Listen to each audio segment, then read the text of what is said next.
Hey guys!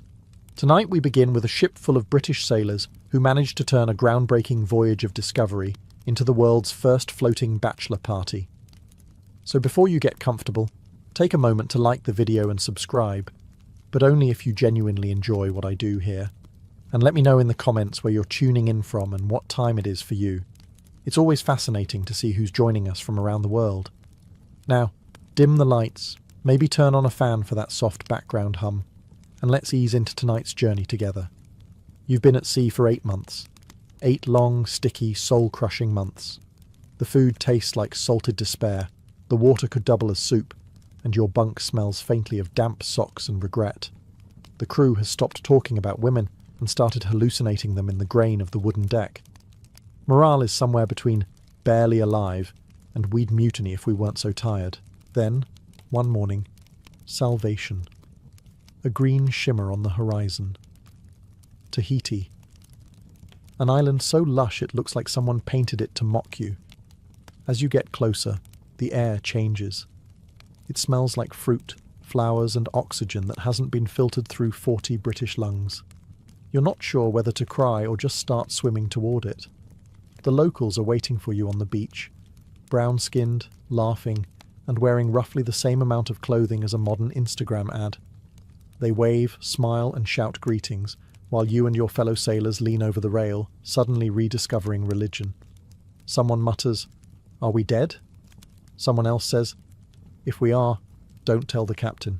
Captain James Cook insists you're here for science, to observe the transit of Venus and advance the glory of the British Empire." You nod along solemnly, pretending to care about astronomy while staring at women who seem to exist purely to test your remaining self-control. Cook's talking about stars, but the only orbs anyone's focused on are much closer to sea level. When the longboats touch shore, paradise rushes to greet you. The Tahitians bring food, water, and smiles so warm it feels illegal. You, in turn, offer shiny metal trinkets and the world's worst haircut.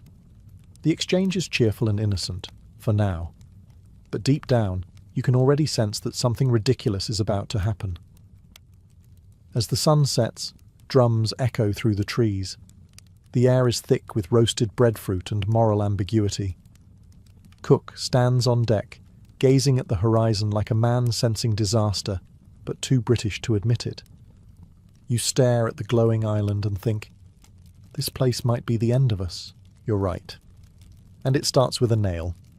Officially, you're here for science. You've travelled halfway across the world to observe the transit of Venus, which sounds impressive until you realise it just means watching a tiny dot move across the sun. Captain James Cook talks about it constantly, how this will change astronomy forever, how Britain's name will shine among the stars. You nod politely, pretending to care, while thinking about how long it's been since you've had a proper conversation that didn't involve salted pork. Cook is the model of Enlightenment discipline. Steady, curious, and determined. Unfortunately, the crew is not. Within a day of landing, science has lost the popularity contest to Tahiti itself, which is quite frankly much more interesting than Venus.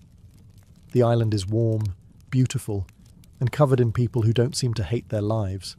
It's confusing. You spend your first few days setting up tents and instruments for astronomical observation, but your eyes keep drifting toward the beach. The local women paddle out in canoes, laughing, singing, and waving up at the ship. They're offering fruit, flowers, and something that makes every sailor on board forget how telescopes work. Cook, ever the professional, tries to keep things respectable. He insists on maintaining order, on keeping the mission purely scientific. But you and your crewmates are men who haven't seen women, warmth, or moral boundaries in months. The second cook turns his back. Half the ship is leaning over the rail like Victorian tourists in a fever dream. Then, someone makes a discovery that changes everything. The Tahitians love iron, not jewels, not gold. Iron. To them, it's a treasure. A metal they can't make themselves. To you, it's a handful of nails and a moral dilemma you'll ignore immediately. Cook wants you to focus on the stars. But you've already found something much more fascinating. You're no longer studying Venus, you're bartering with it.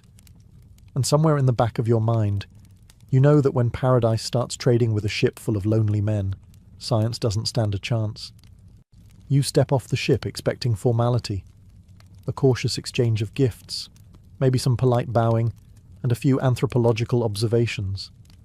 Instead, you're greeted by laughter, music, and the unmistakable realization that the people of Tahiti are living far better than anyone on your floating wooden coffin. They swarm around you with open arms and even more open smiles. The women wear flowers in their hair and about 3 square inches of fabric, which immediately destroys whatever moral backbone you had left. The men are friendly too, offering coconuts, roasted fish, and introductions you barely hear because you're too busy staring at the scenery. You attempt diplomacy, but it quickly devolves into confused hand gestures and nervous grinning.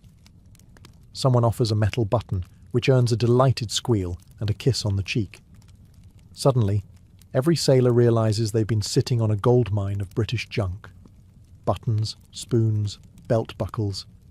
It all becomes currency in this new tropical economy of affection. But then, one of the women spots something else. A carpenter's iron nail glinting in the sun. Her eyes widen. She touches it gently, fascinated.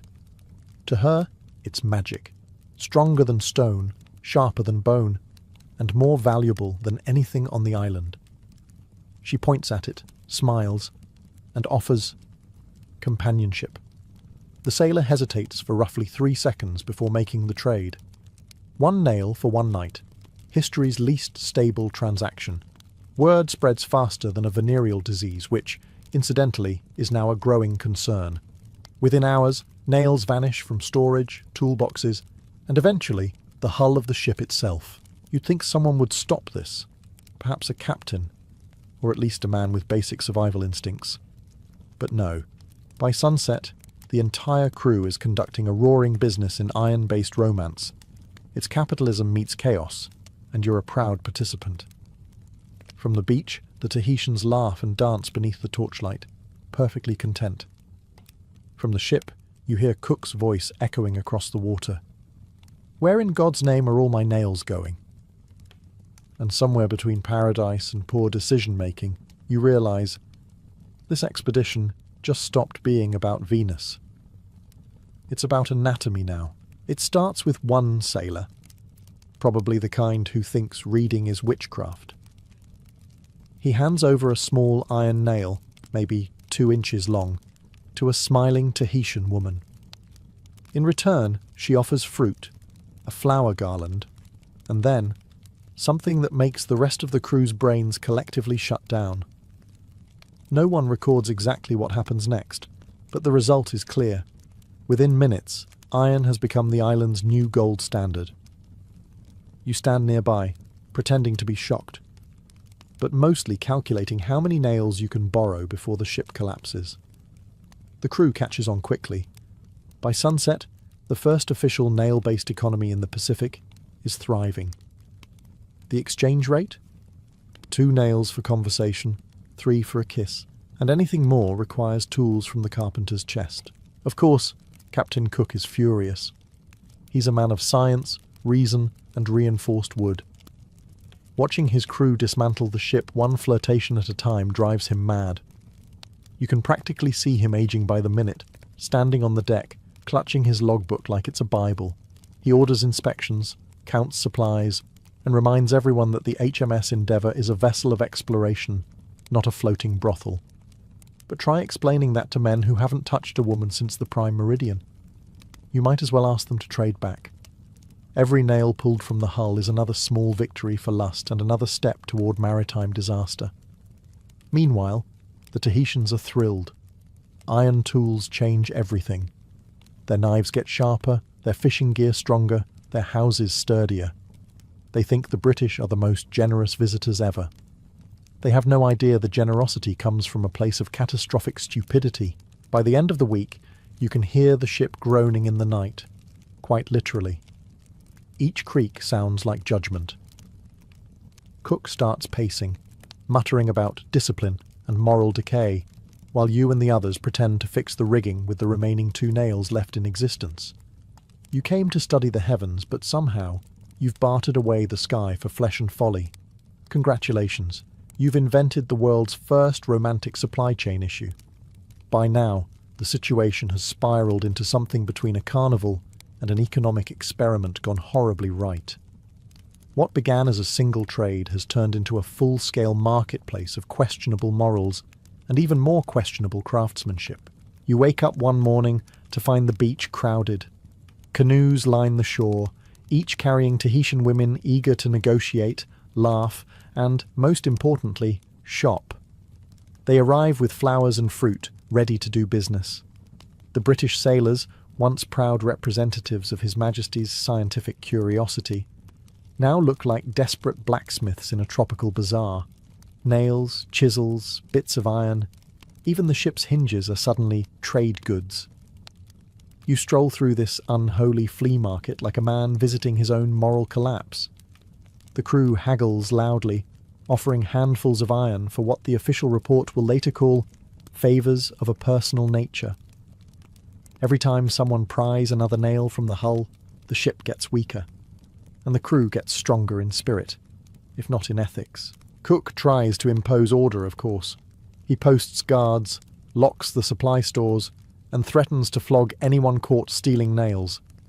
But you can't stop an economy built on hormones.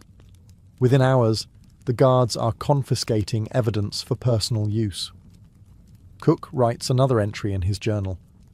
The men are falling into moral ruin, which is the 18th century way of saying, my ship is literally disintegrating. Meanwhile, the Tahitians are thriving. They're building tools, carving ornaments, and cheerfully gossiping about the British, who seem determined to trade away everything except the captain's wig. They think it's all part of the exchange. Generosity for generosity. You, of course, know better. You're not witnessing cultural sharing. You're watching the slow-motion cannibalization of the endeavour. By nightfall, the ship creaks like it's trying to warn you.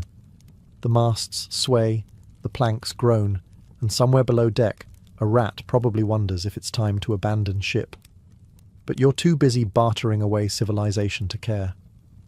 You arrived in Tahiti to observe the stars. Now you're running an iron-based love economy, the first of its kind, and hopefully the last. By the end of the week, Captain James Cook looks like a man who's aged a decade and lost a ship, which, to be fair, he's halfway to doing.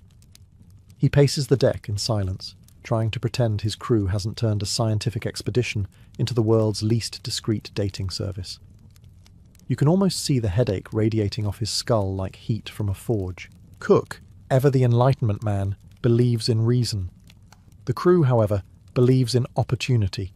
Specifically, the opportunity to trade anything that isn't nailed down. Unfortunately, that last part has become literal.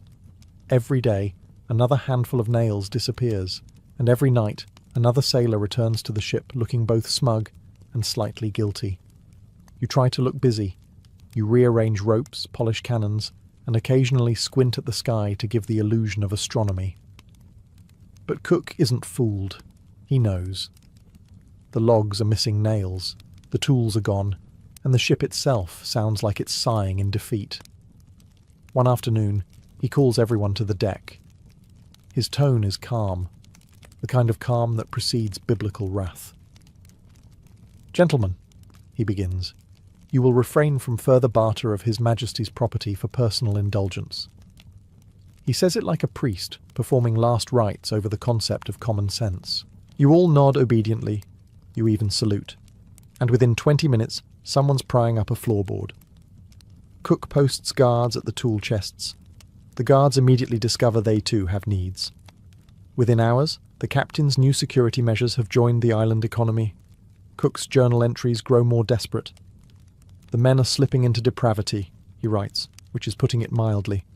He knows that if this continues, there won't be enough nails left to keep the ship seaworthy, or to build the gallows he's now fantasizing about. At dinner, the officers discuss reinforcement strategies. Below deck, someone's quietly dismantling a hammock frame for trade. The contrast is poetic, if horrifying. You glance at Cook's face in the lamplight. His jaw clenches, his pen scratches, and somewhere deep in his soul, a small voice whispers, "I should have stayed in Yorkshire." It starts as a joke, a few missing nails here, a loose plank there, but soon it's not a joke. It's an epidemic. The ship is groaning like a man with gout, and you're standing on the deck pretending not to notice that the floor sounds increasingly optional. You'd think the men would stop, perhaps out of basic self-preservation. But no. When desperation and opportunity collide, logic takes a long walk off the starboard side. Each sailor is now an entrepreneur, prying iron from the hull, the tools, even the cooking pots. One man allegedly traded a hammerhead, another a hinge. Someone removed the nails from the captain's own cabin door, which is bold, suicidal, or both. Cook knows. He can hear the ship's joints popping in the night like arthritic knuckles. He doesn't sleep anymore. You sometimes see him on deck at dawn, staring at the island with a look that says, "I hate paradise." His scientific mission, to chart the heavens, has been replaced by a far more pressing question. How many nails are left before we sink? But the crew doesn't care. The iron fever has taken hold. Every successful trade feels like victory, a tropical gold rush powered entirely by lust and ignorance. You're all sweating, smiling, and inventing creative ways to explain missing ship parts. "It fell off, sir. The tide took it. The natives needed it for research." Meanwhile, the Tahitians are thriving. They now possess enough iron to build a small revolution. Their tools are sharper, their ornaments shinier, and their social lives considerably more exciting. They don't see exploitation, they see exchange. In their eyes, it's generosity for generosity, and they're winning the bargain. By now, the endeavour sounds like a man trying not to cough in church. The boards creak, the masts complain, and the captain looks like he's aged into another century. But you've stopped worrying. You're too far gone, another missionary of chaos in the empire of desire. You came to Tahiti to measure Venus. Instead, you've created a black market in hardware and hormones. The Royal Society would be proud. From the Tahitian point of view, you and your crew are entertaining. Strange, pale creatures wrapped in too much cloth, terrified of the sun, and inexplicably obsessed with small pieces of metal. You build everything out of wood, you pray before eating, and you keep shouting about something called God, a being who, judging by your behaviour, is clearly not supervising you closely. The Tahitians are generous by nature. They share food, laughter, and affection without shame or pretense. Their society is built on giving, a concept that confuses you almost as much as hygiene confuses them. When they offer fruit or company, they expect gratitude. You, of course, respond with nails. They don't understand why you value iron so little. To them, it's treasure, durable, useful, divine. You treat it like pocket change. When you trade nails for affection, they think it's charming, not degrading. In their minds, it's an exchange of equals. Desire for desire, generosity for generosity. No shame, no sin. Just two worlds meeting on their own terms. You, on the other hand, are British, which means you carry enough moral guilt to power a small empire. You've spent years being told that pleasure is suspicious and that the human body is mostly a trap set by Satan. So when paradise offers you everything you've been denied, your brain simply collapses under the weight of temptation and Protestantism. From the beach, the Tahitians laugh at your awkwardness. They see you stumble through their language, blush during greetings, and hide behind trees like anxious schoolboys. They don't see depravity. They see comedy.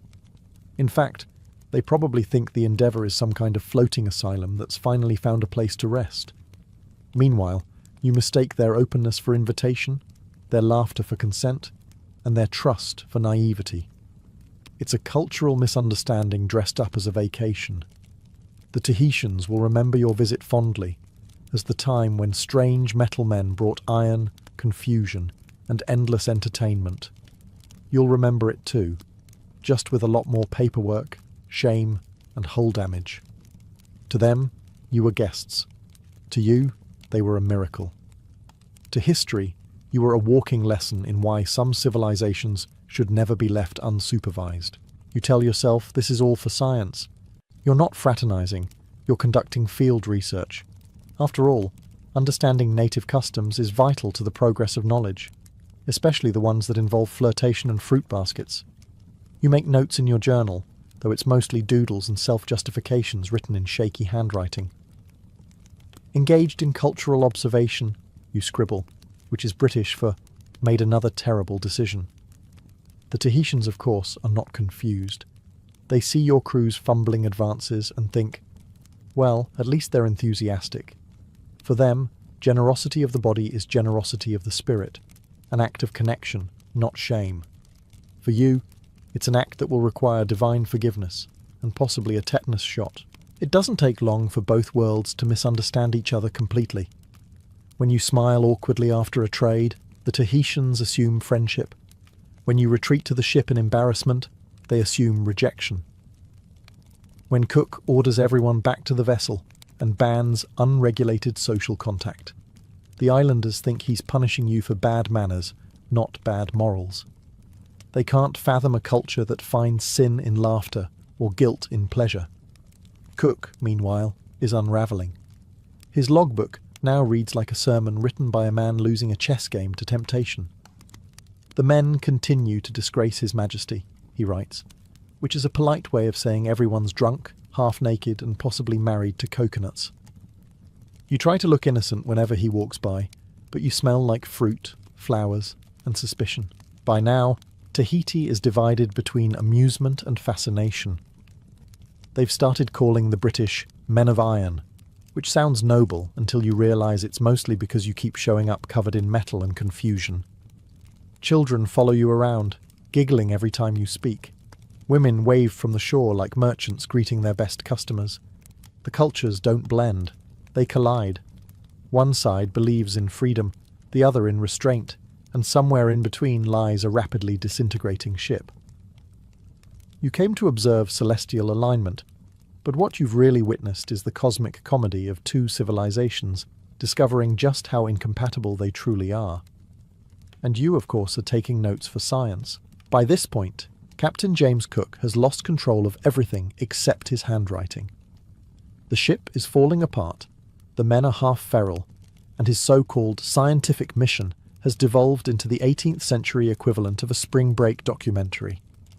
You can practically see the steam rising from his powdered wig. He begins each morning with the same ritual, staring at the island, breathing deeply, and muttering Latin words that probably translate to, "I hate my job." He tries to focus on the transit of Venus, but even the stars seem to be mocking him now, distant, uncooperative, and slightly blurry through his stress-induced migraine. The daily reports are grim. More missing nails. More fraternization. Someone even traded a compass bracket yesterday, which means navigation now depends entirely on good vibes and the direction of smoke from the beach fires. You can tell Cook is close to snapping, the kind of quiet fury only British officers and tea kettles achieve before whistling violently. One afternoon, he summons everyone to the deck. His voice trembles with that distinct tone of restrained rage that could strip paint off the hull. "You will," he says. "Cease this disgraceful conduct immediately." The crew nods like obedient children caught stealing biscuits, then immediately plan their next trades as soon as he turns his back. Cook tries everything. Curfews, guards, moral lectures. He even assigns an officer to oversee the integrity of ship materials, which lasts roughly 6 hours before the officer himself vanishes ashore with a handful of nails and a stupid grin. The irony is painful. The man documenting moral decay has to write it down with an ink pot nailed to the table, because otherwise someone will trade that too. His journal entries darken. "The crew degenerates into the basest behaviour," he writes. You can tell he's one paragraph away from drawing little skulls in the margins. By the week's end, Cook stops pretending. He's no longer an explorer or scientist. He's a desperate man guarding the last 20 nails holding his ship and sanity together. You glance at him during dinner, pale, silent, and visibly calculating whether marooning everyone would be easier than explaining this to the Admiralty. He's right. It probably would be. You know things have gone wrong when even the ship starts talking back. Every groan of timber, every shudder of the hull feels personal now, like the Endeavour herself is judging you. At night, when the trade winds moan through the rigging, it doesn't sound like the sea anymore. It sounds like the ship sighing, "You absolute idiots!" Cook is on edge. He walks the deck at dawn, running his hands along the railings like a man inspecting a patient on life support. The planks creak beneath his boots, not metaphorically but mechanically. Too many nails are gone. Too many beams are structurally optimistic.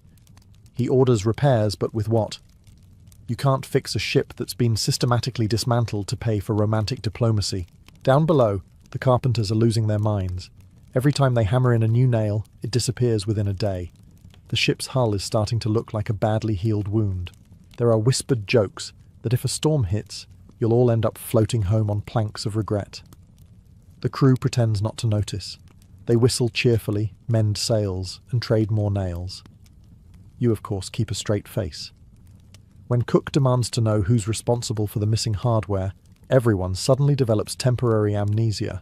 The captain doesn't buy it. He starts counting nails himself, muttering darkly like a man auditing the apocalypse. One evening, a gust of wind hits the ship hard, and a loud crack echoes from below deck. The crew freezes. Cook's face drains of colour. You can practically see the thought bubble above his head. We've bartered away our structural integrity. For a terrifying moment, it feels like the Endeavour might simply give up and become two smaller ships. Somehow, she holds together. Barely. Cook orders everyone to stop trading immediately, which works for approximately half an hour. You're British sailors in paradise. Obedience was never your strong suit. So the creaking continues.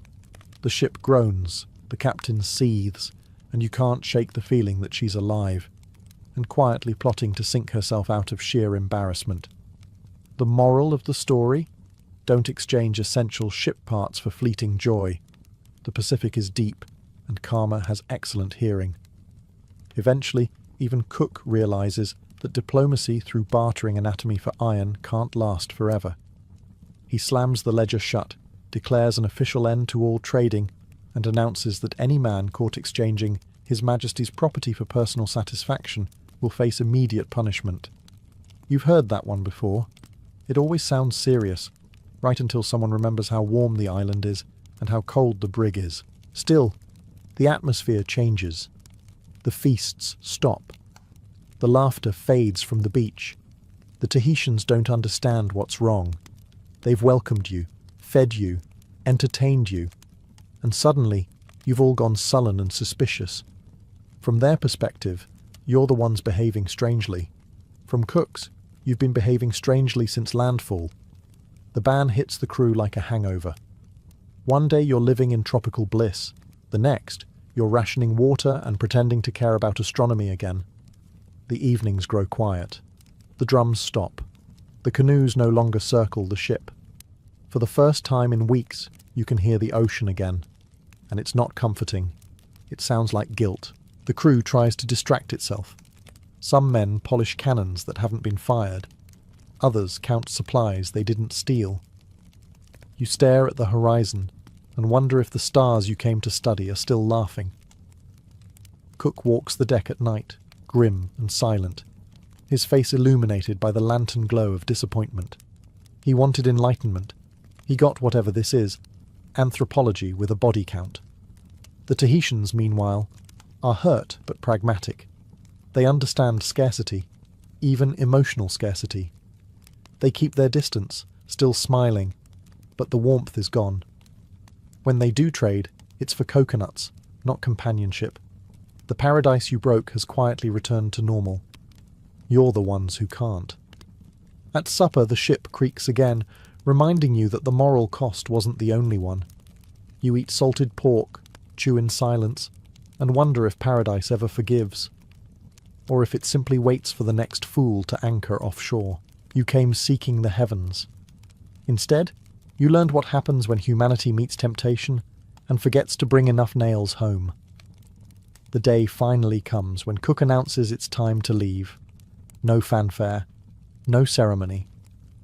Just a grim note in the logbook, and a reminder that there are still, miraculously, a few nails left holding the ship together. You pack your things, pretend you're not heartbroken, and try not to make eye contact with the island that made you forget your duties, your morals, and your ship's warranty. The Tahitians gather along the beach to see you off. They wave and smile, not with anger, but with the calm acceptance of people who've seen travellers come and go, always promising to return, never meaning it. Some bring gifts, fruit, shells, flowers. You have nothing left to give them except awkward gestures and the vague hope that history won't record any of this too specifically. Cook stands at the bow, silent. His jaw is tight, his knuckles white on the railing. You can tell he's already rewriting the report in his head, replacing catastrophic moral breakdown with limited social contact. He wants to leave quickly, before the island's laughter follows him home. As the longboats push off, the water glimmers around the oars.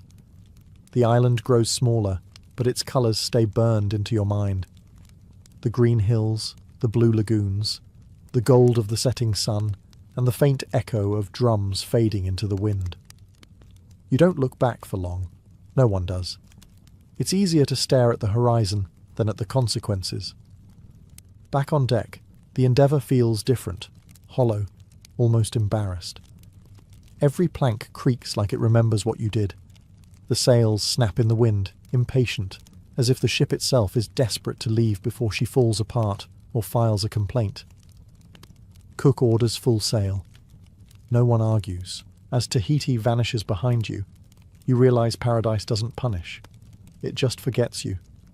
You'll tell yourself you were explorers, men of science, seekers of truth. But deep down, you know what history will call you.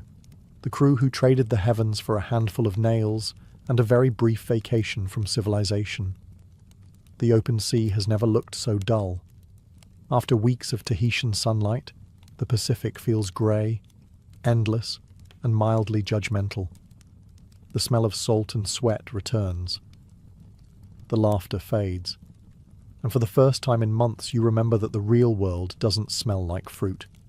It smells like rope, tar, and consequences. Cook is a new man now, quieter, sterner, and possibly one existential crisis away from setting the ship on fire. He spends most of his time writing, occasionally muttering words like discipline and never again. The rest of the officers follow suit, pretending that what happened in Tahiti was a cultural misunderstanding rather than a full-blown moral implosion. You all agree not to talk about it. Naturally, that means everyone will. The ship limps onward. Every groan of wood is a reminder that the hull is more wish than structure. The carpenters patch holes with scrap and prayer.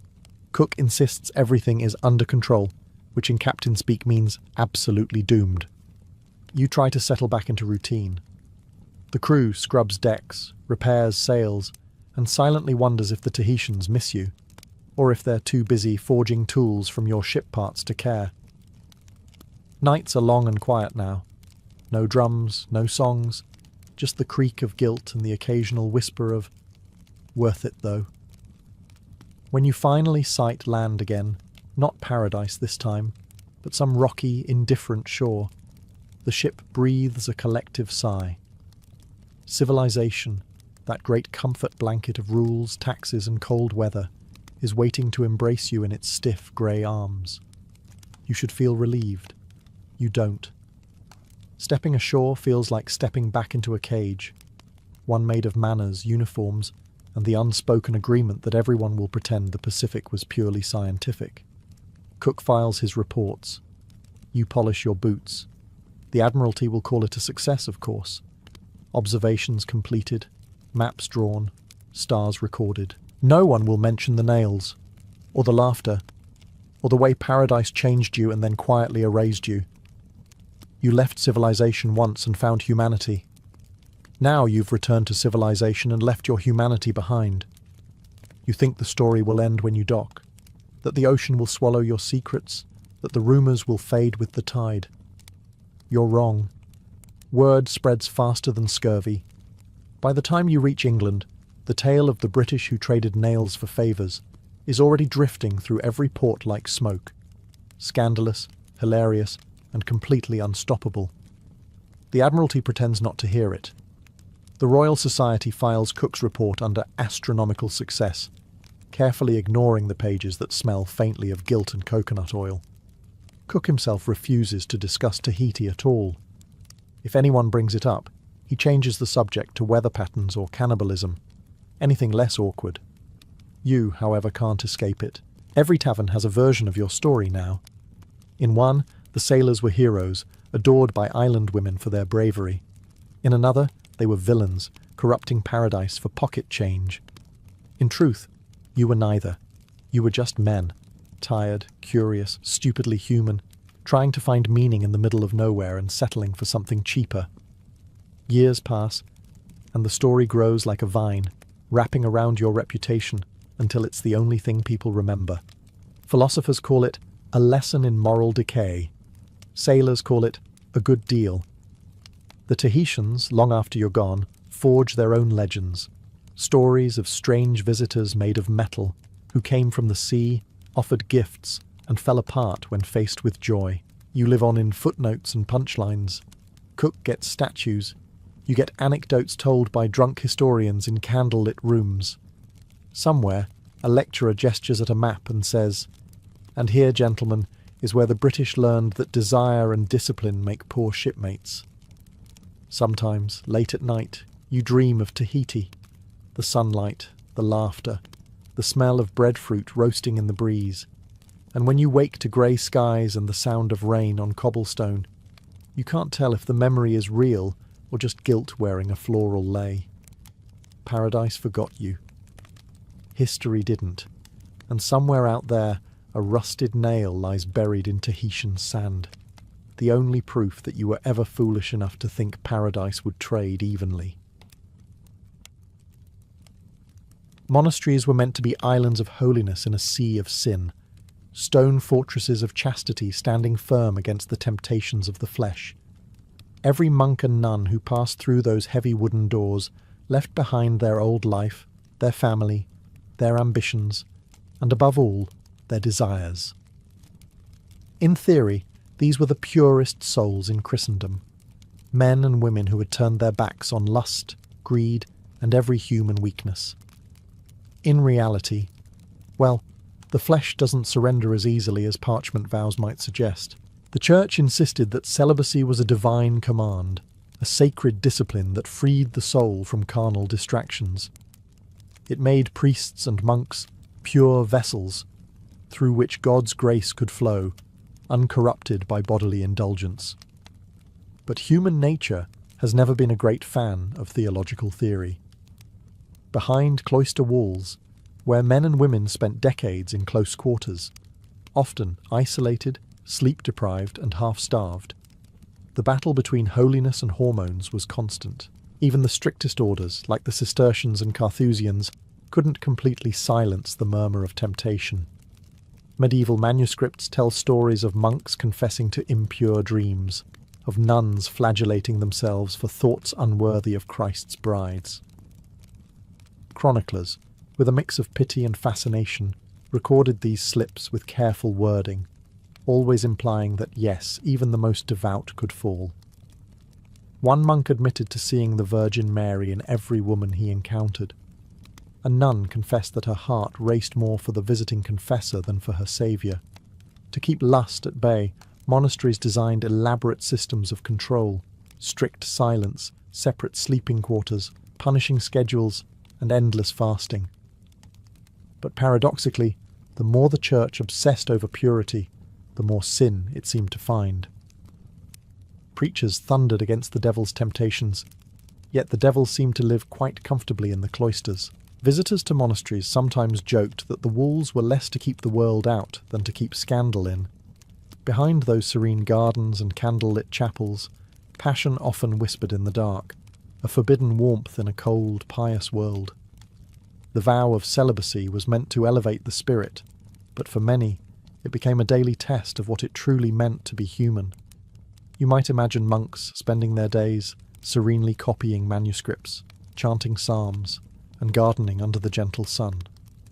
But in reality, monasteries were social ecosystems, cramped, emotional, and filled with very human friction. The devil, it seems, didn't need to knock. He was already renting a cell. Temptation came in many forms. Sometimes it was the pilgrim women who arrived at the monastery gates seeking healing or confession, their eyes full of tears, and occasionally curiosity. Other times it came in the form of fellow novices, young men with soft hands and uncalloused consciences, or nuns with faces too angelic for their own good. The church might have demanded celibacy, but it never made monasteries co-ed for long, and that decision was no accident. Scandals had a way of spreading faster than incense smoke. Medieval bishops received endless reports of improper familiarity between clerics and lay visitors. Some abbots tried to suppress gossip, others pretended not to hear it. After all, it's hard to preach about resisting sin when Brother Thomas keeps sneaking out after Compline. Records from England and France mention monks caught entertaining women in guest rooms, confessors accused of turning confessionals into courting booths, and even entire convents that quietly relocated after too many miraculous births. And then there were the markets, those lively gatherings outside monastery gates where peasants sold food, merchants traded wine, and temptation smelled faintly of baked bread and sweat. Monks would visit to oversee supplies, but sometimes returned with more than grain. Chronicles describe friars caught drinking with tavern women or slipping out in secular attire. The irony wasn't lost on the people. Those who preached abstinence were often the first to be caught breaking it. Still, not every fall from grace was malicious. Some monks truly believed they'd found divine love in another person, a spiritual union that unfortunately tended to be very physical. They wept, confessed, and swore never to sin again, until the next full moon, when the cloister walls once again began to feel a little too small. The monastery was a fortress of faith, yes, but every fortress has cracks, and through those cracks, the world and its desires always found a way in. For all the church's talk of purity, the archives tell a different kind of story, one soaked in candlelight, confession, and the occasional screaming newborn. Forbidden love, it turned out, was not a rare occurrence, but an occupational hazard. When you locked young, lonely people behind stone walls and told them to think only of God, some inevitably began seeing the divine in each other's eyes. Chroniclers, trying to preserve the church's dignity, often wrapped these stories in euphemisms. A nun who fell into sin was code for pregnancy. A monk who disappeared for penance had likely been caught in bed with someone who wasn't Christ. And when convents reported mysterious cries in the night, they weren't talking about spiritual visions. They were hiding infants.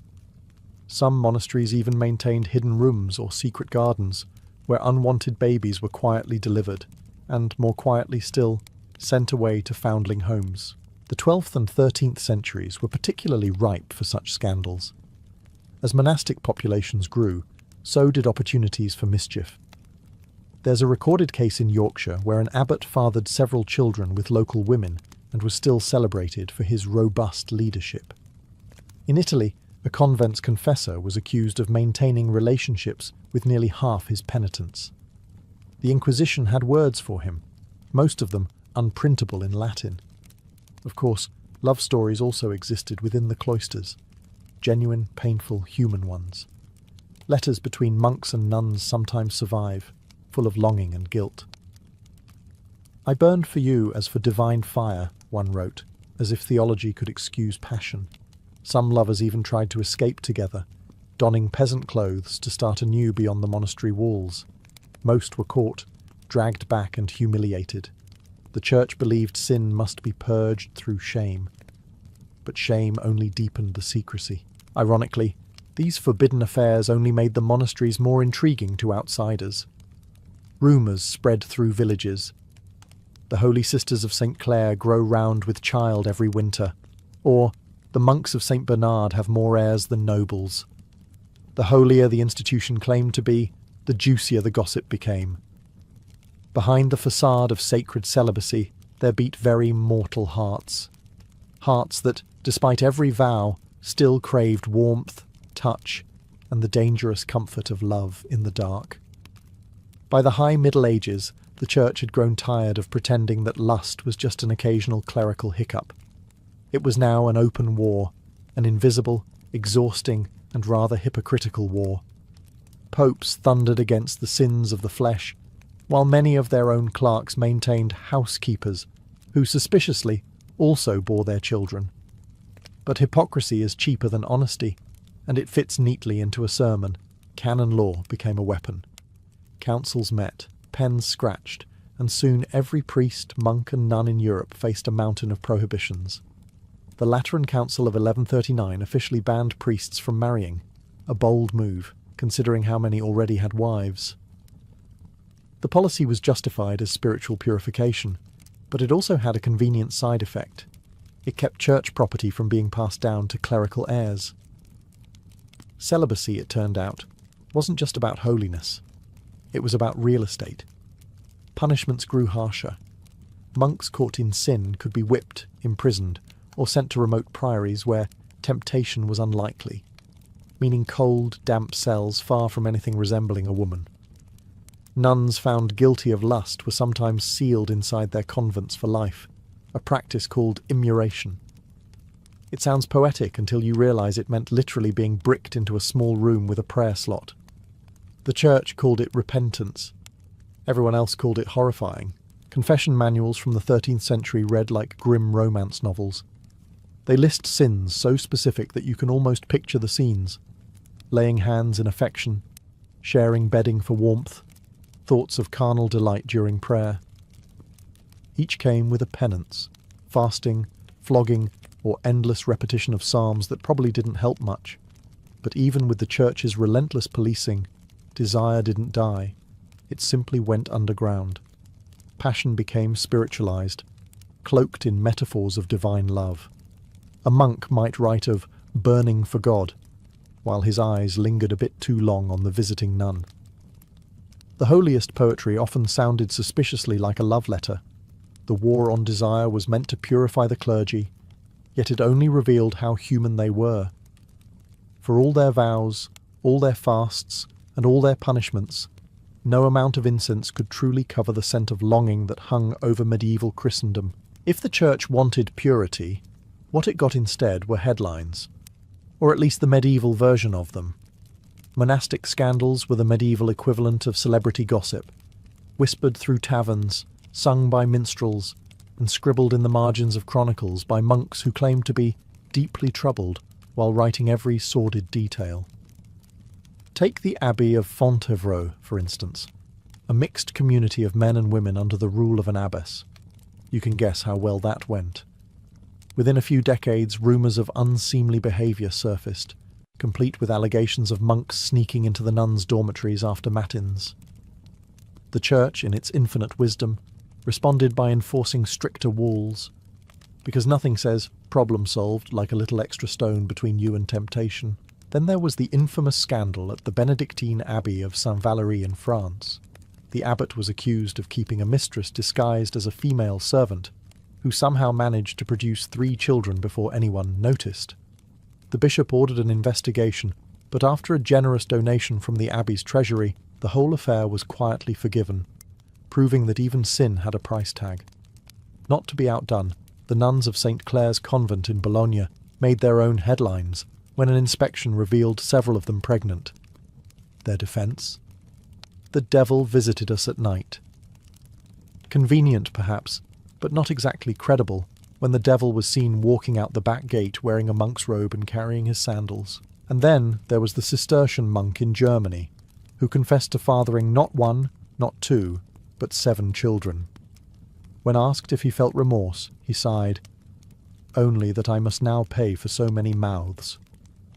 The chronicler noted this as a sign of weak repentance.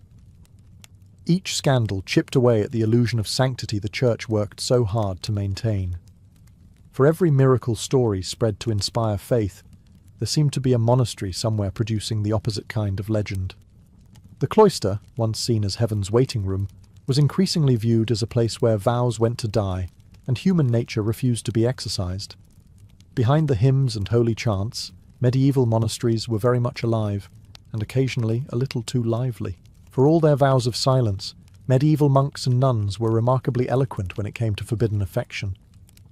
Love, it seemed, had its own liturgy. Between the psalms and the Latin chants, the cloisters produced a secret genre of writing, passionate letters that blurred the line between divine devotion and carnal craving. These weren't crude or careless exchanges. They were crafted with the same care as illuminated manuscripts, except the margins glowed with desire instead of gold.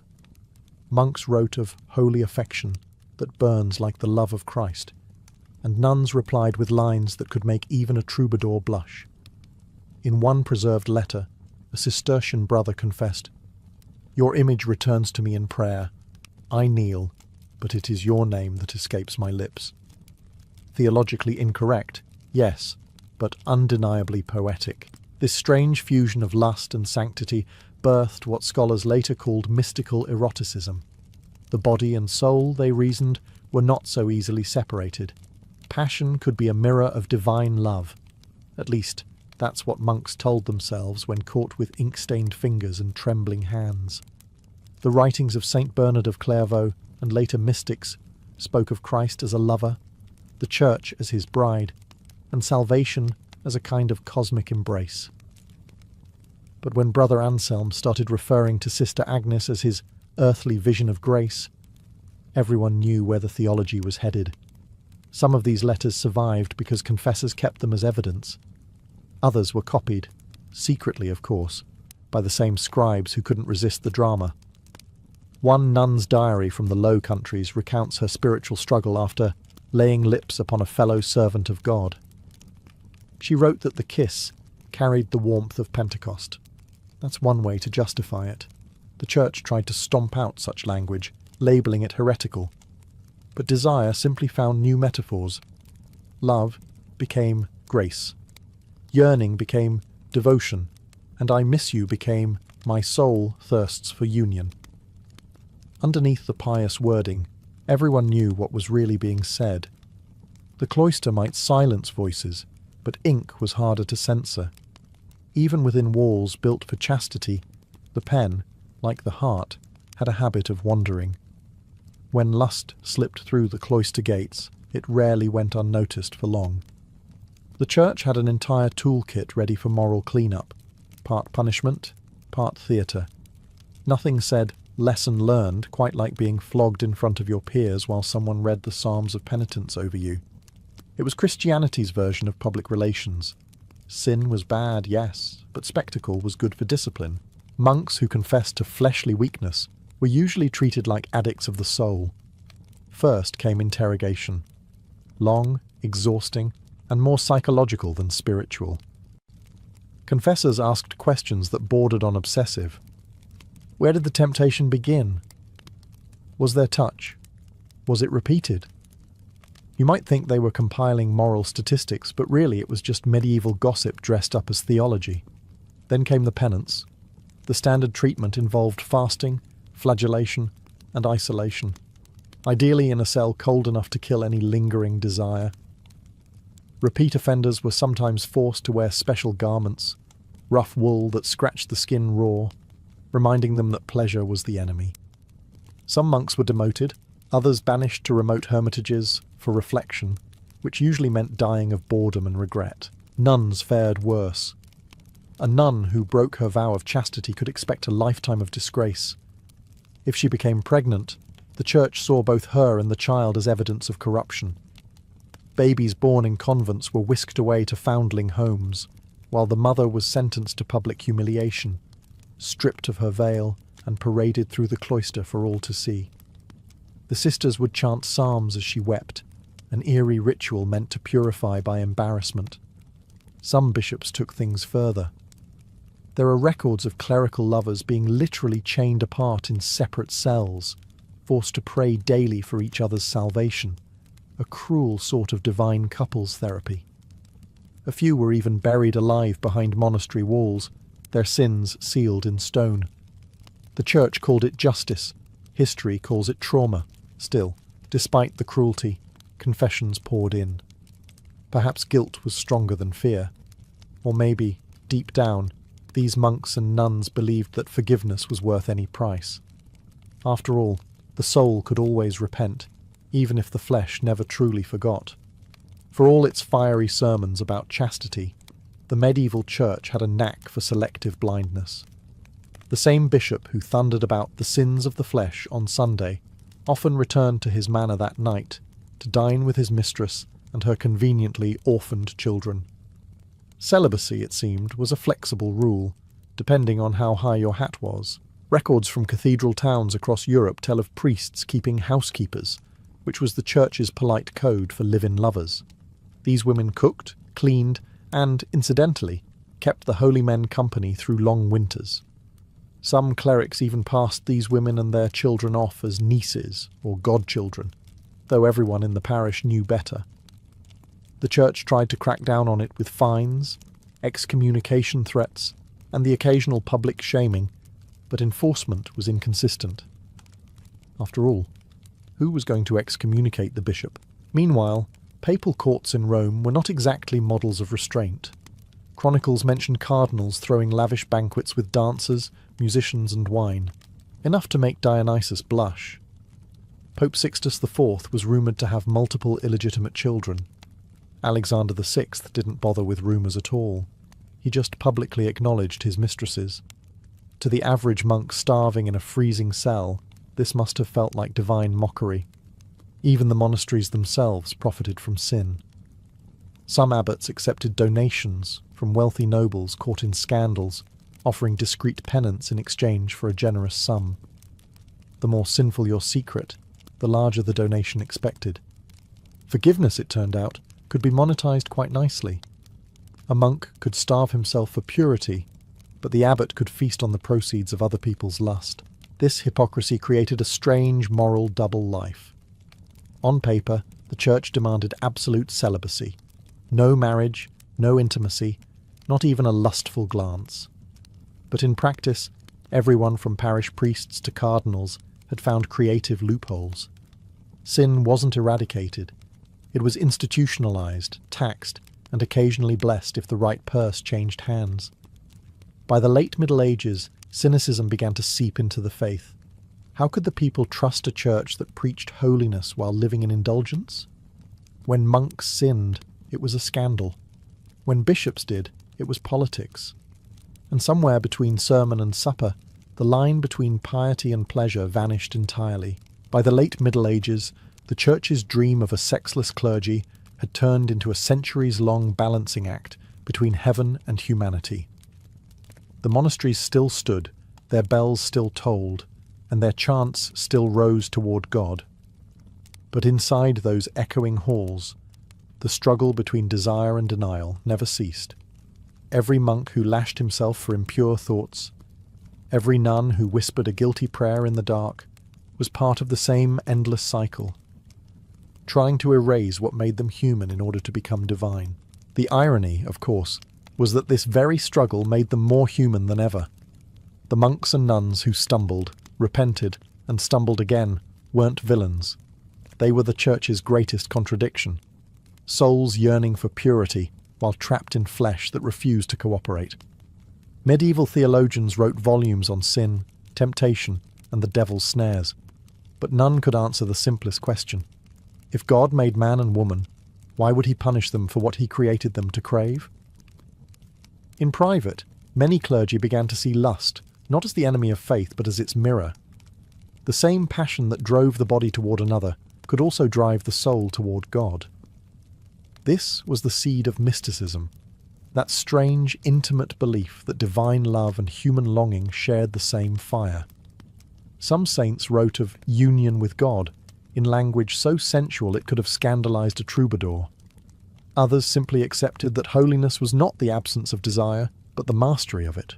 By the dawn of the Renaissance, the idea of absolute celibacy began to fray. Reformers like Luther would later call it unnatural, a burden too heavy for even the holiest to bear. The Church had spent centuries trying to cage the human heart, but the heart, as always, refused to stay put. In the end, lust and celibacy weren't opposites at all. They were two sides of the same medieval coin, one that priests and nuns flipped every day in secret prayer, hoping it would land on salvation. But sometimes, as history so often shows, even the holiest hand can't stop trembling when it touches the flame. Victorian London was a city of two worlds, one bathed in gaslight, the other buried in candle smoke and whispers. By day, it dazzled with industry and empire. Carriages rattled down Pall Mall, chimney stacks puffed over the Thames, and gentlemen in top hats debated progress and morality over tea. But when the gas lamps dimmed and the fog rolled in from the river, another London awoke, one not found on any respectable map. This was the London of secret societies and forbidden clubs, where aristocrats, poets, occultists, and politicians sought pleasure, power, or enlightenment beyond the reach of polite society. Behind locked doors in Mayfair, or candlelit basements in Soho, rules were suspended and reputations left at the door. Members wore masks, used code names, and swore oaths that would have made their priests faint. Here, every sin was a ritual, and every ritual was a rebellion. Some societies were born from boredom, the kind only the elite could afford. The age of industrial triumph had made them rich but restless. A night of brandy and billiards was no longer enough. They craved something darker, something that felt like touching the forbidden. So they invented clubs where anything could happen, and often did. Men who preached morality by day toasted to decadence by night. Scholars quoted Latin hymns between pagan chants. Politicians who railed against sin commissioned Egyptian altars for their drawing rooms. London's police knew of these gatherings, of course, but discretion was part of the game. When half the House of Lords belonged to your membership list, it was wise not to ask too many questions. Still, rumours spread, of masked orgies in mansions, of séances that ended in hysteria, of young debutantes vanishing after attending philosophical dinners. The line between society and sorcery blurred under the haze of laudanum and candlelight. The Victorians prided themselves on restraint, yet their obsession with morality bred an equal and opposite hunger for transgression. The secret societies of London were the city's confession booth, a place to sin freely and whisper about it later in the language of mystery. The age of virtue, it turned out, was also the age of vice, and nowhere did the two dance closer than in the velvet shadows after midnight. The original Hellfire Club had died with the 18th century, or so polite society liked to think. Its founder, Sir Francis Dashwood, had scandalised England with his pagan rites, his mockery of religion, and his fondness for women who preferred chalices of wine to holy water. But in the smoggy heart of Victorian London, the old spirit stirred again. The age of steam had brought progress, yes, but it had also brought repression. And repression, like any pressure, needed a valve. By the 1860s, whispers spread through London's upper circles. The Hellfire Club was back. Not officially, of course. No club in Whitehall would dare register such a name. But in discreet letters and cryptic invitations sealed with red wax, the title resurfaced. The members were not libertine poets anymore, but industrialists, politicians, and noblemen who had grown tired of moral sermons. They called themselves the Phoenix Society, but the motto carved on their hidden meeting room door was unmistakable: Fais ce que tu voudras, do what thou wilt. Meetings took place in candle-lit chambers beneath Mayfair mansions, or in abandoned railway tunnels repurposed for private discussion. The guests arrived masked, dressed in robes, carrying torches or brandy flasks depending on the evening's mood. The rituals combined blasphemy and theatre, mock masses, Latin chants twisted into toasts, and readings of forbidden texts by candlelight. The centrepiece was often a grand feast where indulgence was the only law: rich food, rare wines, and company that would scandalise any drawing room. But the Victorian Hellfire revival wasn't just about pleasure. It was about defiance. The members saw themselves as enlightened men breaking free from the suffocating grip of church and state. To them, sin was simply a social invention, and rebellion was philosophy made flesh. Of course, some took the idea further. There were reports of séances conducted mid-banquet, of symbolic sacrifices, and of noblemen swearing loyalty not to God but to the principle of liberty, often represented by a black goat or a winged statue of Lucifer. London's papers never dared name them, but the rumours were irresistible. In a city obsessed with propriety, nothing was more thrilling than the thought that behind every moral reformer's facade might lurk a member of the new Hellfire Club, polishing his halo by day, lighting candles to darker gods by night. If the Hellfire men worshipped indulgence, the Hermetic Brotherhood of Luxor pursued illumination, though the difference was often more aesthetic than moral. Founded in the 1870s, the Brotherhood presented itself as a learned order devoted to the study of ancient wisdom, spiritual ascension, and the hidden forces of the universe. In practice, it was part university, part séance circle, and part metaphysical masquerade for those too clever to join a church, yet too restless to live without mystery. The Brotherhood drew its name from Luxor, the Egyptian city of the dead, a suitably theatrical choice for a society obsessed with resurrection, reincarnation, and secret power. Members believed that ancient Egypt had once possessed divine truths lost to the modern world, and that through ritual, meditation, and a healthy dose of exotic incense, those truths could be recovered. Their temples were draped in black velvet and gold sigils. Their rituals mixed hieroglyphic symbolism with Christian hymns and fragments of alchemy. Its founders, a curious mix of magicians, scholars, and con artists, claimed contact with ascended masters, invisible spirits who whispered cosmic knowledge through dreams. Some members genuinely sought enlightenment. Others, predictably, sought profit or seduction. The Brotherhood's lessons included astral projection, magnetism, and sexual polarity, which supposedly unlocked spiritual power but looked suspiciously like moral mischief under a different name. Membership was by invitation only, and the initiation rites were elaborate. Candidates were blindfolded, led through smoke-filled rooms, and sworn to secrecy under threat of spiritual damnation. Those who passed were given occult manuals filled with diagrams, star charts, and vague warnings about misusing the light. Even skeptics were impressed. It all had an irresistible mix of mysticism and melodrama. By the 1880s, the Brotherhood's influence reached across Europe and America, inspiring later groups like the Golden Dawn. Its members included authors, aristocrats, and the occasional stage magician hoping to add credibility to his act. To the public, they were visionaries. To the police, they were harmless eccentrics. But to London's gossip mills, they were something far juicier.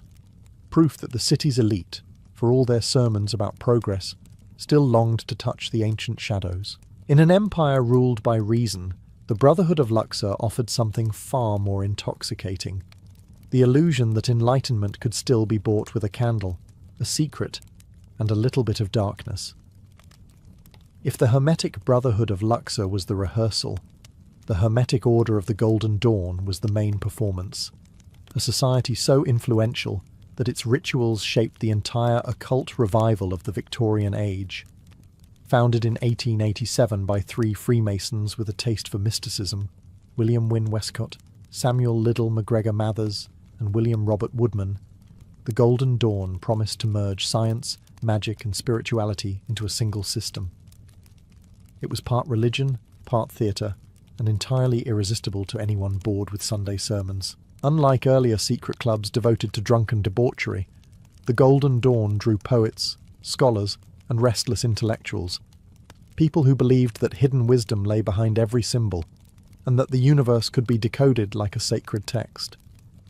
Their ranks included novelist Arthur Machen, poet W.B. Yeats, and later, the notorious Aleister Crowley, whose arrival alone could make any séance feel like a scandal waiting to happen. The rituals were exquisite in their complexity. Members wore coloured robes symbolising planetary forces, traced pentagrams in the air with ornate wands, and recited incantations drawn from Kabbalah, Egyptian mythology, and Christian mysticism. Each initiation represented a stage of enlightenment, and advancement required months of study and strict discipline, or at least the appearance of it. Meetings took place in candlelit temples decorated with mystical diagrams, alchemical tools, and Latin mottos like Scientia immutabilis, knowledge unchanging. But for all its high ideals, the Golden Dawn was not immune to very human flaws. Power struggles, rivalries, and accusations of misusing the magic plagued the order. Mathers, exiled in Paris, declared himself Imperator of the Secret Chiefs, while Crowley staged dramatic coups dressed in ritual robes. By the turn of the century, the society had splintered into competing factions, each claiming to be the true guardian of divine knowledge, all of them equally fond of melodrama. Still, the Golden Dawn left an indelible mark on Victorian culture. It fused mysticism with modernity, turning ancient superstition into something fashionable. In a world obsessed with reason and progress, it offered something far more dangerous. The idea that enlightenment didn't just belong to God or science, but could be summoned by candlelight and Latin verse, right in the heart of London. Not every secret gathering in Victorian London involved pentagrams and Egyptian gods. Some were far more mundane, and yet somehow even more scandalous. The gentlemen's clubs that dotted Pall Mall and St. James's were temples of exclusivity, where deals were whispered, alliances forged, and reputations destroyed over a glass of port and a cigar. Officially, these were bastions of refinement and intellect. Unofficially, they were dens of gossip, politics, and indulgence, thinly disguised as social fellowship. The Reform Club, the Athenaeum, and the Travellers were the respectable face of this world: marble staircases, mahogany reading rooms, and the illusion of moral superiority. But beneath the polished etiquette, there existed another layer: the shadow clubs, where propriety stopped at the door.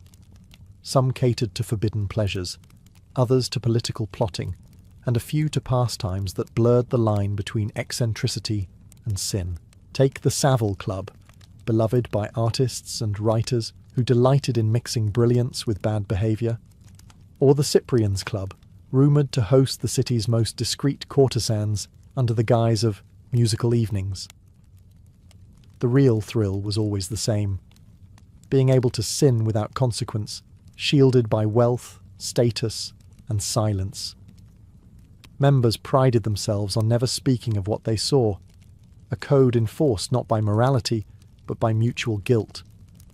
It wasn't just about vice. Power was the real currency.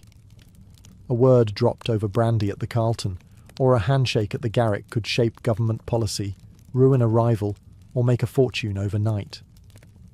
The Victorian gentleman understood that real influence thrived not in Parliament, but in smoke-filled rooms where no minutes were kept and no reporters were allowed. Of course, the hypocrisy was delicious. These same men voted for purity laws, censored books, and lectured the public on virtue. Then they'd stroll back to their clubs for evenings of gambling, absinthe, and informal company. The working class had pubs. The aristocracy had respectability, and both served the same purpose.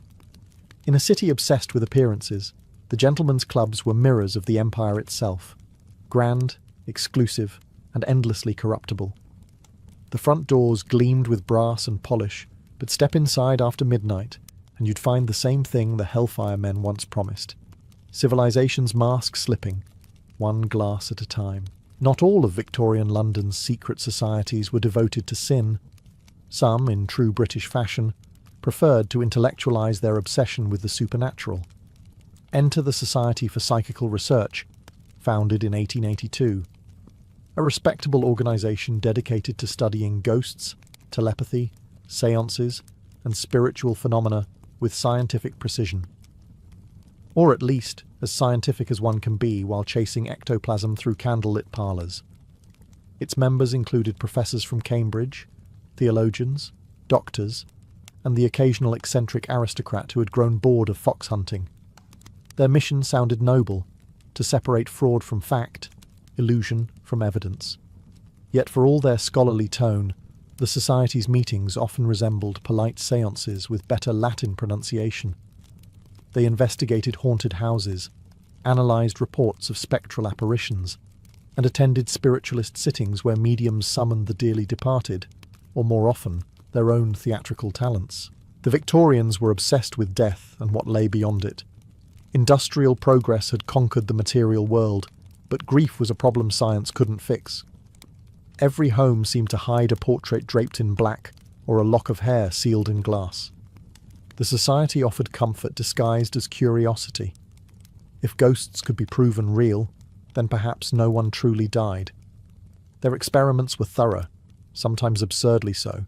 Investigators weighed mediums before and after trances to detect the mass of spirit materialization.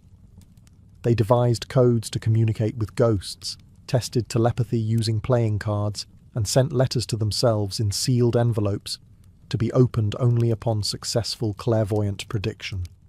Spoiler: most envelopes stayed sealed. Still, not everyone dismissed their work. Some findings, like accounts of near-death experiences or unexplained coincidences, hinted at mysteries science couldn't easily explain. Even skeptics were drawn to the excitement. The great scientist William Crookes attended seances, convinced that spiritual forces might simply be undiscovered laws of physics. Of course, the line between researcher and believer was perilously thin. Many society members who began as skeptics ended up true converts after personal encounters. And when exposed frauds occasionally embarrassed them, the faithful simply shrugged. After all, every religion has its false prophets. In the end, the Society for Psychical Research reflected its age perfectly. A world desperate to believe that reason and mystery could coexist. That one might still reach heaven, not through prayer or sin, but through meticulous note-taking and candlelight. By the 1890s, London's fascination with the occult had gone from whispered curiosity to a full-blown underground movement, and no figure embodied that transformation more completely than Aleister Crowley. To some, he was a mystic and a poet. To others, he was the devil in silk slippers. Either way, he made sure everyone was talking about him. Crowley was a Golden Dawn initiate gone rogue, the black sheep of Victorian mysticism. Brilliant, arrogant, and utterly unrestrained, he treated magic as both science and spectacle. Where others saw symbols, he saw opportunities for scandal. He mixed Kabbalah with mountain climbing, yoga with ritual sex, and Christianity with blasphemy, creating his own philosophy, Thelema. Its core commandment, do what thou wilt, was practically a Victorian middle finger to everything the age held sacred. Crowley's London became a web of hidden flats and secret chambers, some filled with incense and esoteric texts, others with drugs, exotic lovers, and curious disciples. He attracted poets, actors, aristocrats, and thrill-seekers who craved rebellion disguised as revelation. His rituals blended ancient Egyptian invocations with sensual theatre. Candles burned beside bowls of opium, participants chanted while painted with sigils, and somewhere between ecstasy and exhaustion, they claimed to touch the divine. The press loved him, or rather, loved to hate him. Tabloids dubbed him the wickedest man in the world, a title he wore with pride. Every scandal, from his supposed human sacrifices, never proven, to his open affairs, only increased his fame. Crowley once remarked that if the Victorians were truly moral, they wouldn't spend so much time reading about immorality. He wasn't wrong, yet beneath the scandal lay something profound. Crowley represented the exhaustion of an age that had built its soul on repression. While the church thundered about sin and science preached logic, Crowley and his followers sought meaning in extremes, in the very experiences society forbade. By the time the century turned, the occult underground was thriving, a strange cocktail of philosophy, performance, and defiance.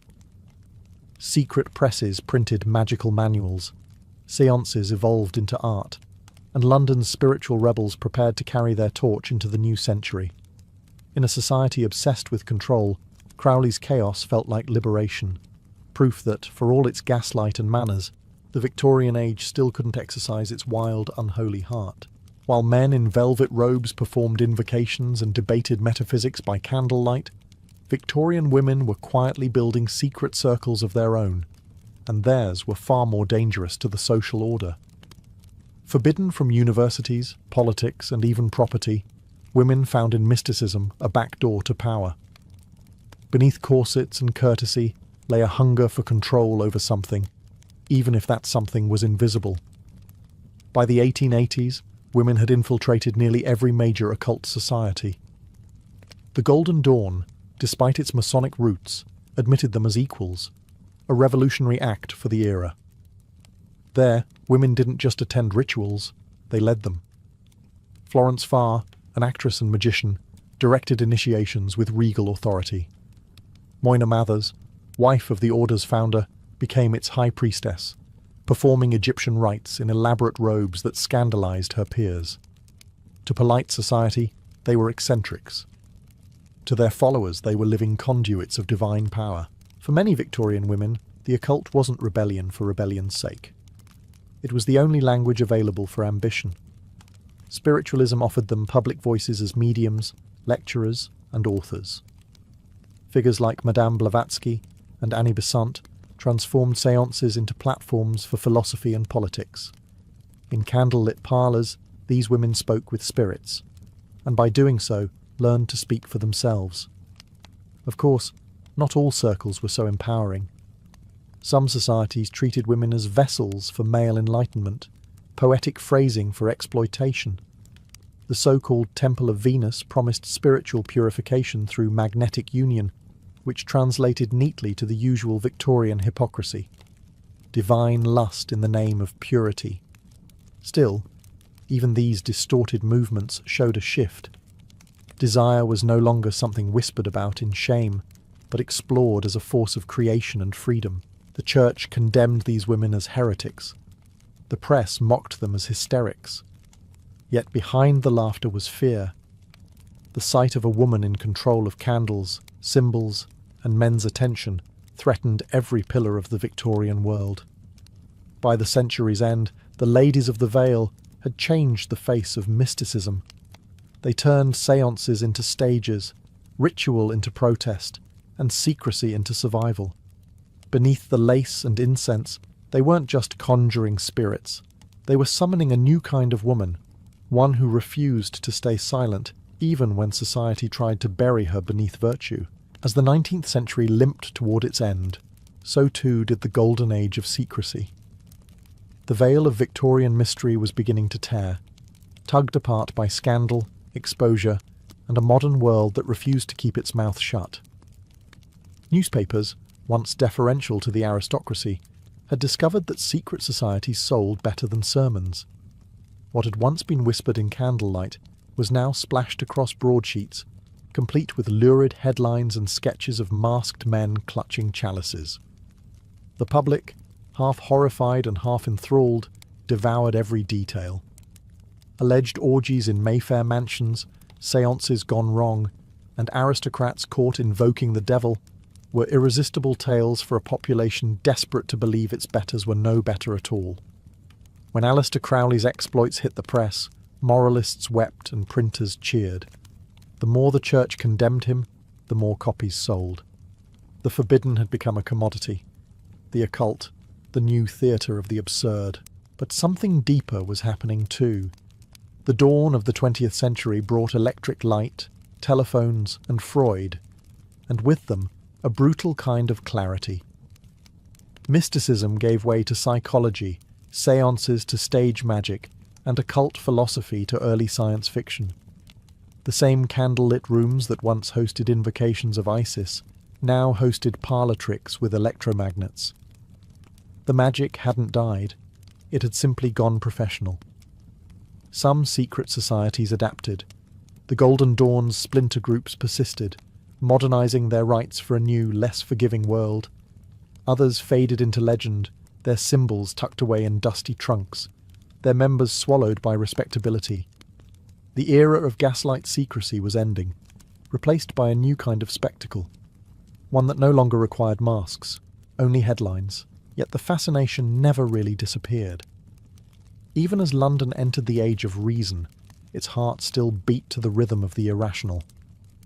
Every generation since has revived its own version of the secret order, drawn to the same old promise, that beyond the rules and the noise, there lies a hidden world where meaning, power, and desire still whisper together in the dark.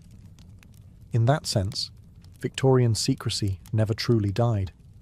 It merely traded its velvet curtains for electric shadows, and its passwords for the eternal question that still haunts modern London. What, exactly, goes on behind closed doors? Philip the Fair, or Philippe le Bel, was the kind of monarch painters loved and courtiers feared. He stood tall, broad-shouldered, with eyes as clear and unfeeling as polished ice. Chroniclers called him handsome as an angel, but angels, as everyone knew, could be terrifying. He embodied the ideal of medieval kingship, serene, pious, and disciplined. Yet behind that perfect exterior beat the heart of a man whose greatest temptation wasn't gold or women. It was power itself. Born in 1268, Philip grew up in a France rising toward glory. His father, Philip the Bold, had built a realm of wealth and ambition. His mother, Isabella of Aragon, had filled his early life with tales of chivalry and divine destiny. By the time the boy became king in 1285, he already believed his rule was ordained by heaven, and that opposing him was not just treason, but sin. The church taught humility, but Philip learned efficiency. The sword of justice, he believed, must be sharp enough to cut through the robes of priests. At first the people adored him. His bearing inspired awe, his reforms promised order, and his charisma hid his ruthlessness. He was called Le Roi de Fer, the Iron King, because his will never bent. But like iron, he was cold, rigid, and brittle beneath the surface. He demanded obedience from everyone, nobles, clergy, even the Pope. To his court, he was the perfect Christian monarch. To those who saw behind the mask, he was a calculating machine disguised as a man. His court at the Palais de la Cité gleamed with discipline and hypocrisy.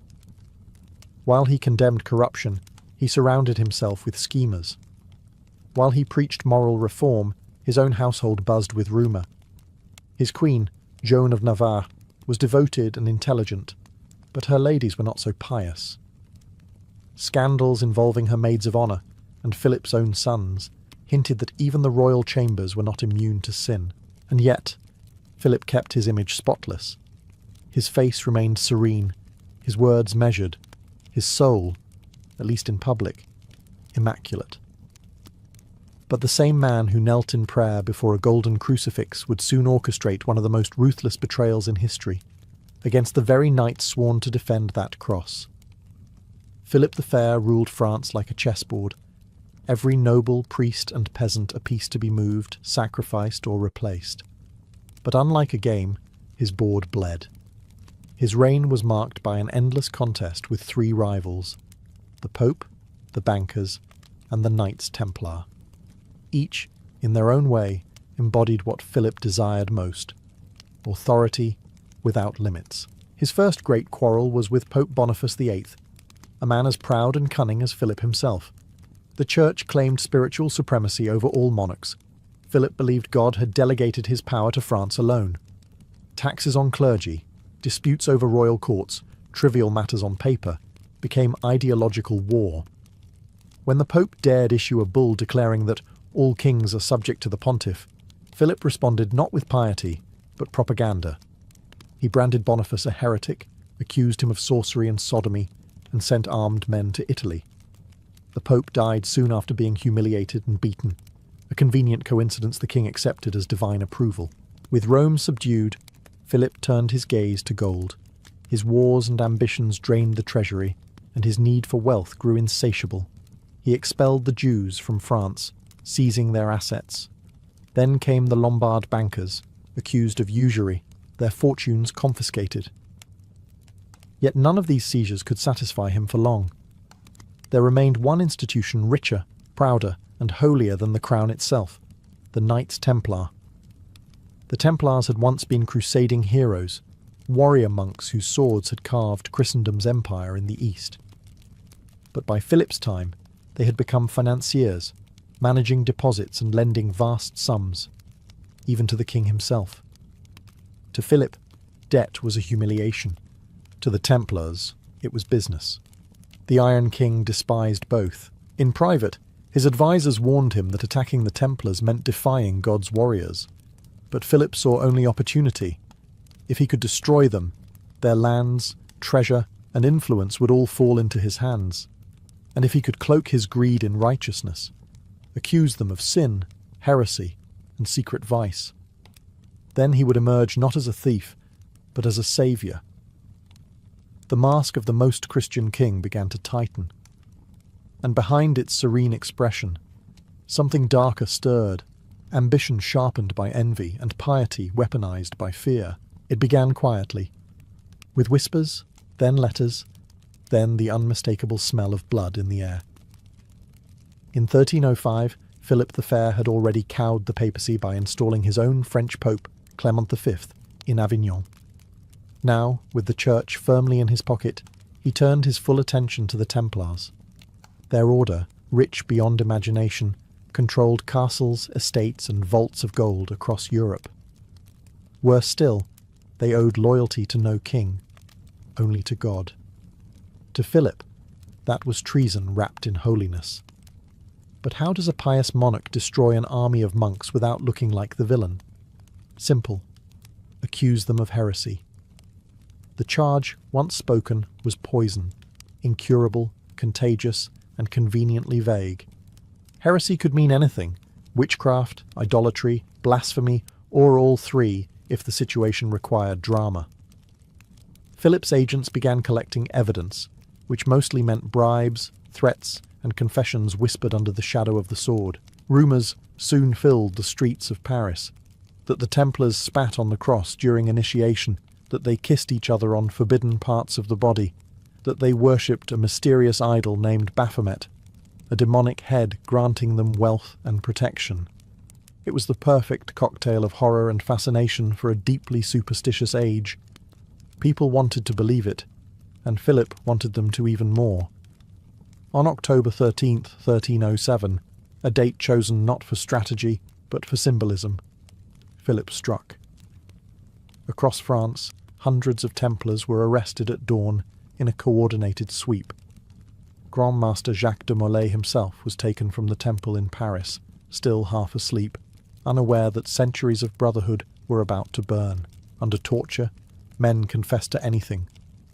Iron spikes, fire, and the rack were the king's theologians now. Yes, they admitted, we denied Christ.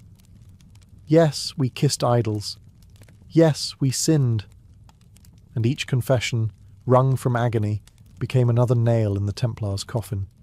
Philip declared it divine justice. The people, awed and terrified, agreed. Only a few whispered what everyone suspected, that the real devil in this story didn't live in the Templars' temples, but in the marble halls of the Louvre, wearing a crown and smiling like a saint. The arrests were only the beginning.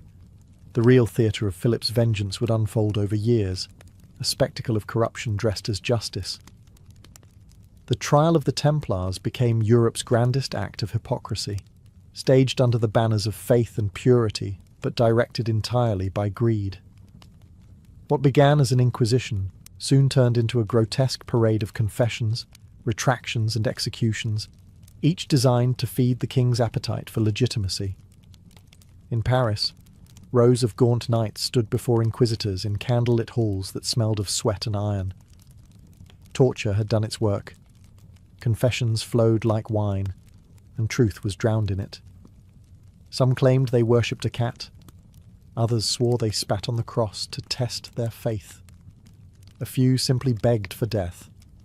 The records read like madness, but to Philip's lawyers, they were divine revelation. Grand Master Jacques de Molay, proud even in chains, denied the charges once the torture stopped. His defiance unsettled the court. Here was a man who had fought for Christ in Jerusalem, now accused of loving the devil in Paris, and yet he refused to tremble. Philip, furious, ordered more pressure, more pain, more evidence.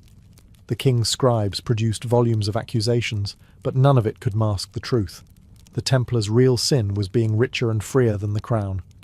The Pope, Clement V, found himself trapped. Installed by Philip, He now served as little more than a papal secretary in royal robes. When the king demanded the dissolution of the Templar order, Clement hesitated, and then, inevitably, obeyed. In 1312, the church officially disbanded the Templars, transferring their lands to the rival order of the Hospitallers. But somehow, the wealth itself found its way into royal coffers, as if by divine convenience. Public burnings followed, not for heresy, but for theatre. Crowds gathered to watch knights in white robes consumed by flames, their cries rising over Paris like prayers twisted into curses. It was justice, they were told. But justice does not scream. Philip stood apart, silent and expressionless, his pale face glowing in the firelight. To the people, he was the avenger of Christ. To those who looked closer, he was something else entirely, a man who had found heaven's language useful for speaking hell's desires. Philip the Fair ruled his kingdom like a confessor, stern, immaculate, and merciless. He outlawed prostitution in Paris, condemned blasphemy, and fined nobles for unchristian excess. But behind the sanctimonious facade, whispers grew of a monarch who indulged in the very temptations he so publicly condemned. He was not a glutton or a drunkard, his vices were subtler, born of control, not chaos. His true lust was for domination, of men, of faith, and, when rumour was kind enough to whisper it, of flesh. Chroniclers avoided scandal when writing about kings, but even they couldn't ignore the contradictions that haunted Philip's reign. He held himself as the image of chastity, yet filled his court with young courtiers, whose loyalty was rewarded with gifts, titles, and proximity. One account from the Burgundian archives speaks of the king's fondness for beauty among his attendants, a phrase that centuries later would be read with knowing smirks. The palace corridors of the Louvre became a theatre of whispered admiration and carefully contained desire. His marriage to Joan of Navarre was dutiful but cold. She was intelligent, devoted, and pious, qualities that only made Philip's emotional distance sting more. He treated her not as a wife, but as another vassal to be managed. Yet her ladies-in-waiting became the focus of many rumours. Courtiers told tales of candle-lit suppers, of confessions that lingered too long, of the king's hand brushing too near forbidden silks. Whether these were truths or slanders, no one dared say. In Philip's France, gossip could be a death sentence. Even the scandal involving his son's wives, the infamous Tour de Nesle affair, cast a shadow back toward the king himself. While Philip ordered the imprisonment of his daughters-in-law for adultery, many saw in his fury not moral outrage, but projection. His obsession with purity was almost pathological, as if punishing others could cleanse the guilt he would never admit. Perhaps the greatest irony was that the man who executed the Templars for secret vices was himself consumed by invisible ones. His was not the lust of the body, but of the soul, the craving to bend all virtue, beauty, and belief to his own will. And in that pursuit, Philip the Fair proved that sin wears many faces, and holiness is sometimes the most seductive of them all. In March 1314, the chill wind that swept across the Ile de la Cité carried with it the smell of burning flesh and divine irony. Jacques de Molay, the last Grand Master of the Templars, stood bound to a stake on the Seine's edge. He had spent 7 years in chains, enduring trials, torture, and humiliation, and now, condemned by a king who called himself God's avenger, he was to meet his end as a heretic. But as the flames climbed higher, de Molay did something Philip the Fair hadn't anticipated. He spoke. "Pope Clement," he cried, "and King Philip, within the year you shall answer before God for your crimes." It was a curse uttered not in rage, but in calm conviction. Witnesses later claimed that the old knight stared directly into the sunset, as if addressing heaven itself. Those who watched swore that Philip turned pale, though he dismissed the words as superstition.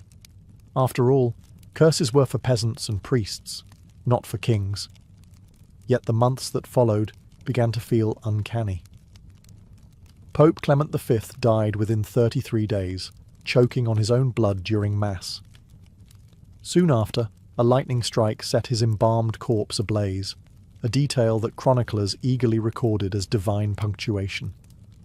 And by November of that same year, Philip himself was dead, felled by a sudden stroke while hunting in the forest of Fontainebleau. The Iron King, conqueror of popes and knights alike, was gone at 46, his body as rigid and cold in death as his soul had been in life. The people of France whispered that the curse had come true. Some claimed to see de Molay's ghost on the banks of the Seine, his charred figure pointing toward the royal palace. Others said the Templars' treasure had vanished not through theft, but through sorcery, taken by angels or demons to await their revenge. Even Philip's dynasty seemed touched by ruin. Within 14 years, all 3 of his sons were dead without heirs, ending the direct Capetian line. Historians would later call it coincidence. The church called it mystery. But the people of France knew better. They said the Templars' God had answered, and that no amount of royal piety could wash the blood from Philip's hands. The death of Philip the Fair did not end his story. It simply began his dynasty's slow, almost theatrical collapse. His 3 sons, Louis X, Philip V, and Charles IV, inherited his golden throne but not his iron will. The curse of Jacques de Molay seemed to have settled over them like a fog, invisible, silent, and deadly. Within 14 years, the direct Capetian line, which had ruled France for more than 3 centuries, was extinguished. It was as if divine justice had simply waited for the last echo of Philip's arrogance to fade before striking. Louis X, called the Quarrelsome, reigned barely 2 years. He inherited his father's coldness without his intelligence. Obsessed with legitimacy, he sought to cleanse the scandals that had plagued the royal family, beginning with his wife, Margaret of Burgundy, who had been imprisoned for adultery in the notorious Tour de Nesle affair. She died under suspicious circumstances, suffocated perhaps by order of her husband. Months later, Louis himself dropped dead after drinking a cup of chilled wine. Some said poison, others divine retribution. Philip V, known as the Tall, seized the throne from his niece, the infant daughter of Louis, claiming that no woman could inherit France. His reign was shadowed by famine, plague, and endless unrest. He left no male heir. When he died in 1322, the curse's noose tightened further. Charles IV, the Fair, named for his resemblance to his father, ruled last. He too had no sons. In 1328, his sudden death ended the Capetian dynasty. The throne passed to the Valois branch, distant cousins whose claim was contested by England, a dispute that would ignite the 100 Years' War. Chroniclers whispered that each king had been haunted by the same dream, an old knight in burning robes, staring silently through the flames. Priests called it the devil's trick. Peasants called it justice. Either way, the line of Philip the Fair was erased as efficiently as he had erased the Templars. The Iron King had sought to purify France with fire, and in doing so, had cursed his bloodline to burn with him. Power had been his god, and like all false gods, it demanded a sacrifice. In the end, that sacrifice was his name. History remembers Philip the Fair as the man who broke the Knights Templar and bent the papacy to his will, a monarch so powerful that even the church trembled before him. Yet his legacy is a paradox. A king hailed as the architect of modern France, but also condemned as its coldest soul. His reforms strengthened royal administration, standardized coinage, and centralized justice. But every decree, every polished policy, carried the scent of fear. Philip's idea of order was absolute obedience, and his kingdom became a mirror of his mind, efficient, rich, and utterly without mercy. Under his rule, the machinery of the state was perfected. The bureaucracy flourished, taxes became systematic, and the monarchy's grip on France tightened like a vice. Even the language of power changed. Law replaced faith, and the crown replaced the altar. To his admirers, Philip was the first modern king, one who ruled by logic, not superstition. To his enemies, he was the man who replaced the soul of France with a ledger.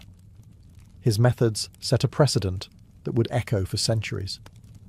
Later kings, from the calculating Louis XI to the divine Louis XIV, would inherit Philip's obsession with control. The idea that the monarch was answerable to no one, not even God, began here. Philip didn't just rule France. He redesigned it in his image, beautiful, disciplined, and cruel. Yet beneath the veneer of reason lay rot. The destruction of the Templars, the persecution of Jews and bankers, the manipulation of religion. These were not the works of a reformer, but of a man terrified of forces he couldn't control. He dressed his greed in righteousness, his vengeance in virtue. The result was a kingdom outwardly golden, but spiritually hollow. Even his allies found him unnerving. One chronicler wrote, "He was neither man nor beast, but a statue carved to resemble both." Philip's death marked the end of medieval kingship's illusions. After him, monarchs could no longer claim holiness without suspicion. The fires that consumed the Templars had burned the halo off the crown itself. In the centuries that followed, France would rise, fall, and rise again, but always under the shadow of Philip the Fair, the handsome king who taught his nation that power, once worshipped, becomes its own religion. 7 centuries after his death, the figure of Philip the Fair still glimmers, half halo, half shadow. To some, he remains the great modernizer who dragged France out of medieval chaos and into bureaucratic order. To others, he is the betrayer king, whose ambitions scorched everything sacred, the Templars, the papacy, even his own bloodline. History, like the man himself, cannot decide whether to admire him or flinch from his gaze. Chroniclers of his age tried to describe him and failed. They called him just yet cruel, devout yet godless, beautiful yet terrifying. Dante, writing from afar, placed him in Inferno's circles of the damned, a scourge upon the church. Later historians called him the first absolute monarch, the template for tyranny disguised as virtue. It is almost poetic that a king so obsessed with divine perfection became the perfect example of its corruption. His policies endured long after his bones turned to dust.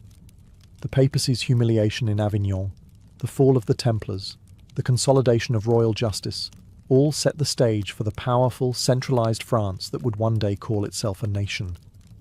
But his success came at a spiritual cost. The bond between crown and altar, once sacred, was shattered. After Philip, faith could no longer restrain kings. It could only serve them. Legends say the curse of Jacques de Molay haunted every generation that followed.